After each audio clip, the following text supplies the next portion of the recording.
اعوذ باللہ من الشیطان الرجیم بسم اللہ الرحمن الرحیم۔ عائشہ اسلامک ہسٹری کی پیاری بہنوں اور بھائیوں، السلام علیکم ورحمۃ اللہ وبرکاتہ۔ تمام تعریفیں اللہ کے لیے، وہی نیک لوگوں کا ولی ہے۔ میں گواہی دیتی ہوں کہ وہ یکتا ہے، اس کا کوئی شریک نہیں، اور میں یہ بھی گواہی دیتی ہوں کہ حضرت محمد مصطفیٰ صلی اللہ علیہ وآلہ وسلم اللہ کے بندے اور آخری رسول ہیں۔ یا اللہ ان پر اور ان کی آل پر اور تمام صحابہ کرام پر اپنی رحمتیں، برکتیں اور سلامتی نازل فرما، آمین۔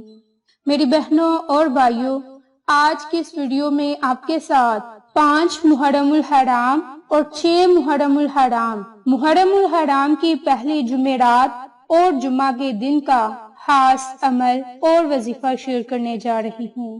میری بہنوں اور بھائیوں، عمل اور وظیفہ ذکر کرنے سے پہلے میں آپ کے ساتھ محرم الحرام کے مہینے کا جو ہمارے لیے پیغامات ہیں، جو ہمارے لیے اس ماہ میں رہنمائی ہے، وہ اب میں آپ کے ساتھ مختصر سی بیان کرنے جا رہی ہوں۔ کربلا کے واقعہ اور حضرت امام حسین کے اقوال پر نظر ڈالنے سے عاشوراء کے جو پیغام ہمارے سامنے آتے ہیں، ان کو ہم اس طرح سے بیان کرتے ہیں کہ نبی پاک صلی اللہ علیہ وآلہ وسلم کی سنت کو زندہ کیا جائے، حضور نبی کریم صلی اللہ علیہ وآلہ وسلم کی سنت کو زندہ کیا جائے اور زمانہ جاہلیت کے نظام کو جاری نہ کیا جائے۔ یہ بات حضرت کے اس قول سے سمجھ میں آئی کہ عیش و آرام کی زندگی بسر کرنے یا فساد پھیلانے کے لیے نہیں جا رہا، بلکہ میرا مقصد امت اسلام کی اصلاح اور اپنے جد پیغمبر حضور نبی کریم صلی اللہ علیہ وآلہ وسلم اور اپنے بابا علی بن ابی طالب کی سنت پر عمل کرنا ہے۔ میری بہنوں اور بھائیوں، واقعہ کربلا نے ان کے چہرے پر اسلامی نقاب کو الٹ دیا تاکہ لوگ ان کی اصلی چہرے کو پہچان سکے۔ ساتھ ہی ساتھ اس واقعہ نے انسانوں اور مسلمانوں کو یہ درس بھی دیا کہ انسان کو ہمیشہ ہوشیار رہنا چاہیے اور دین کا مکوٹا پہنے فریب کار لوگوں سے دھوکہ نہیں کھانا چاہیے۔ اسی طرح حضرت امام حسین کے ایک قول سے ہمیں یہ معلوم ہوا کہ آپ کے اس قیام کا مقصد امر بالمعروف نہی عن منکر تھا۔ ایک مقام پر آپ نے بیان کیا کہ میرا مقصد امر بالمعروف اور نہی عن منکر ہے، حقیقی اور ظاہری مسلمانوں کے درمیان فرق کو بیان کرنا۔ اسلامی سماج اپنی حقیقت کا پتہ نہیں لگا سکتا جب تک کہ وہ اصل چہروں کو نہ جان لے۔ کربلا ایک ایسی آزمائش گاہ تھی جہاں پر مسلمانوں کے ایمان، دینی پابندی، حق پرستی کے دعووں کو پرکھا جا رہا تھا کہ لوگ دنیا پرست ہیں۔ جب آزمائش کی جاتی ہے تو دیندار کم نظر آتے ہیں۔ حضرت امام حسین کا تعلق اس خاندان سے ہے جو عزت، آزادی کا مظہر ہے۔ امام علیہ السلام کے سامنے 2 رستے تھے، ایک ذلت کے ساتھ زندہ رہنا اور دوسرا عزت کے ساتھ موت کی آغوش میں سو جانا۔ امام علیہ السلام نے ذلت کو ناپسند کیا اور عزت کی موت کو قبول کر لیا۔ آپ نے فرمایا کہ ابن زیاد مجھے تلوار اور ذلت کی زندگی کے درمیان لا کھڑا کیا، لیکن میں ذلت کو قبول کرنے والا نہیں ہوں۔ میری بہنوں اور بھائیوں، امام علیہ السلام نے اس جنگ میں پیغمبر نبی کریم صلی اللہ علیہ وآلہ وسلم کے قول کو اس طرح سے پیش کیا کہ اگر کوئی ایسے ظالم حاکم کو دیکھے جو اللہ کی حرام کردہ چیزوں کو حلال اور اس کی حلال ہوئی چیزوں کو حرام کر رہا ہو تو اس پر لازم ہے کہ اس کے خلاف آواز اٹھائے، اور اگر وہ ایسا نہ کرے تو وہ اسے اللہ کی طرف سے سزا دی جائے گی۔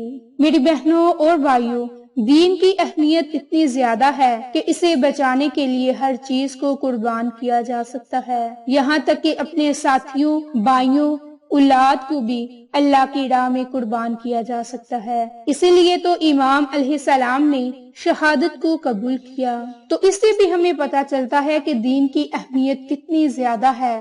میری بہنوں اور بھائیوں، دین کو بچانے کے لیے شہادت کے جذبے کو زندہ رکھنا چاہیے۔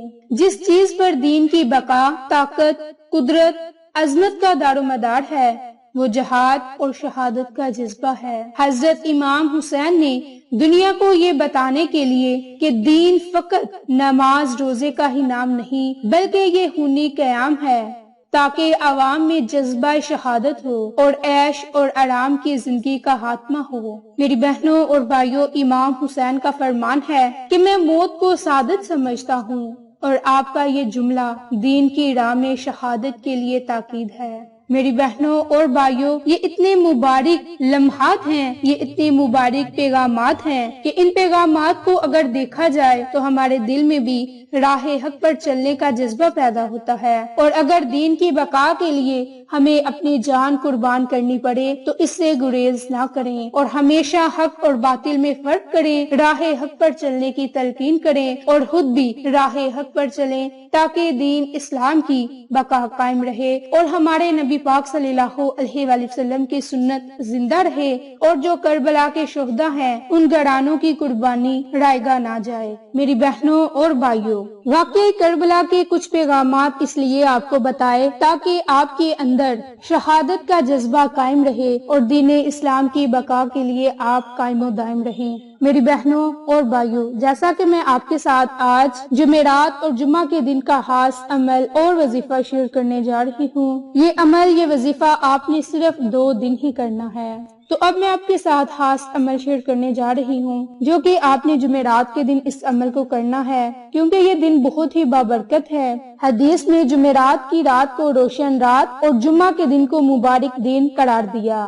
تو میری بہنوں، جمعہ کا دن بھی بڑا ہی بابرکت دن ہے، بہت ہی پیارا دن ہے، یہ تو خوشیوں کا دن ہے، یہ تو مبارک ترین دن ہے۔ تو اس دن بھی آپ لوگوں نے زیادہ سے زیادہ صدقہ خیرات کرنی ہے۔ اب آپ کو عمل کرنے کا طریقہ کار بتاتی ہوں کہ جمعرات کا دن شروع ہونے والا ہے اور جمعہ کے دن بھی، جمعہ کا دن ختم ہونے سے پہلے آپ نے گھر میں یہ 1 لونگ کا دانہ رکھ لینا ہے۔ اب میں آپ کو ایک آپشن دیتی ہوں کہ اگر آپ کے پاس لونگ کا دانہ نہیں تو آپ 1 الائچی کے دانے پر یہ عمل، یہ وظیفہ کر سکتے ہیں۔